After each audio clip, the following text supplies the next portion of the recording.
سبيل الدموع سبيل مريح تنهد يا صاحي كي تستريح. اور قوم سمود کی طرف ان کے بھائی صالح کو بھیجا تو انہوں نے کہا، اے قوم، اللہ ہی کی عبادت کرو، اس کے سوا تمہارا کوئی معبود نہیں.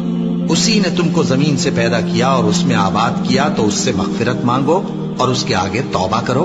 بے شک میرا پروردگار نزدیک بھی ہے اور دعا کا قبول کرنے والا بھی ہے. انہوں نے کہا کہ صالح، اس سے پہلے ہم تم سے کئی طرح کی امیدیں رکھتے تھے، اب وہ منقطع ہو گئی. کیا تم ہم کو ان چیزوں سے منع کرتے ہو جن کو ہمارے بزرگ پوجتے آئے ہیں؟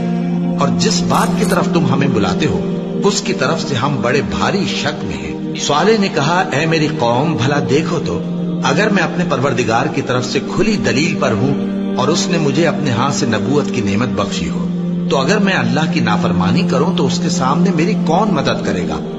تم تو کفر کی باتوں سے میرا نقصان ہی کرتے ہو. اور یہ بھی کہا کہ اے قوم، یہ اللہ کی اونٹنی تمہارے لیے ایک نشانی یعنی معجزہ ہے، تو اس کو چھوڑ دو کہ اللہ کی زمین میں جہاں چاہے چرتی پھرے، اور اس کو کسی طرح کی تکلیف نہ دینا، ورنہ تمہیں جلد عذاب آ پکڑے گا. مگر انہوں نے اس کو کاٹ ڈالا. تو صالح نے کہا کہ اپنے گھروں میں 3 دن اور فائدے اٹھا لو، یہ وعدہ ہے کہ جھوٹا نہ ہوگا.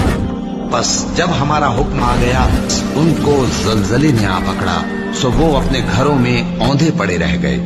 تو ہم نے صالح کو اور جو لوگ ان کے ساتھ ایمان لائے تھے ان کو اپنی مہربانی سے بچا لیا اور اس دن کی رسوائی سے محفوظ رکھا.